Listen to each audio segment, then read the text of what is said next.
So one of the reasons why I chose the MPP program here is obviously because of the focus of law in the program. And I think that is often important for people pursuing public policy because it provides, if nothing else, an ethical framework through which you can look at policy. So it's no longer simply about numbers or aims or targets or objectives.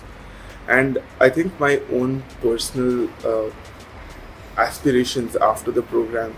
are similar to those because I want to work in monitoring and evaluation, specifically in monitoring and evaluation in the climate and renewable energy space. However, having a little bit of exposure to law and ethics and the frameworks that enables us to develop also helps you contextualize, say, like understanding schemes and their targets and numbers within a broader framework of how things should be and not simply how things are, and just doing a very dry analysis of, okay, I have built this model and these are the outcomes, so the policy does not work. And that understanding of law also helps you navigate what kind of recommendations the government will be able to implement and will be able to take in board with versus which it cannot. Because I feel like public policy is a very interdisciplinary course of study, and therefore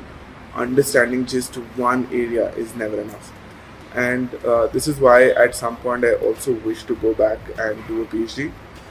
in a more interdisciplinary area where I can bring in my interest in political science and economics, along with my interest in government schemes and climate change and statistics. My background is in journalism, psychology and English that I studied at Christ University, Bangalore. For many of us who start out with the idealism of trying to make the country better by bringing out facts and finding causes behind the problems that we see in our country, oftentimes we realize that merely talking about causes and facts is not enough, and we want to make a positive change and difference. However, I think a fear that plagues many of us from the background that I am from is about statistics and quant skills. A great reason why the NLS MPP is a good choice is because there's a balance between the amount of quant you study and how you study it, along with some alternate skills that will help you develop a career in the field without having to be, say, like a great statistician. There's a lot of focus on understanding policy from a rights perspective and to develop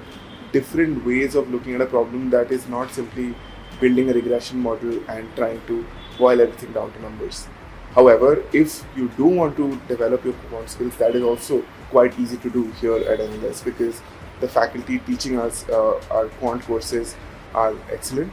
and they help us learn softwares that are quite challenging for beginners, but it's a journey that becomes increasingly easier as you progress through the 2 years.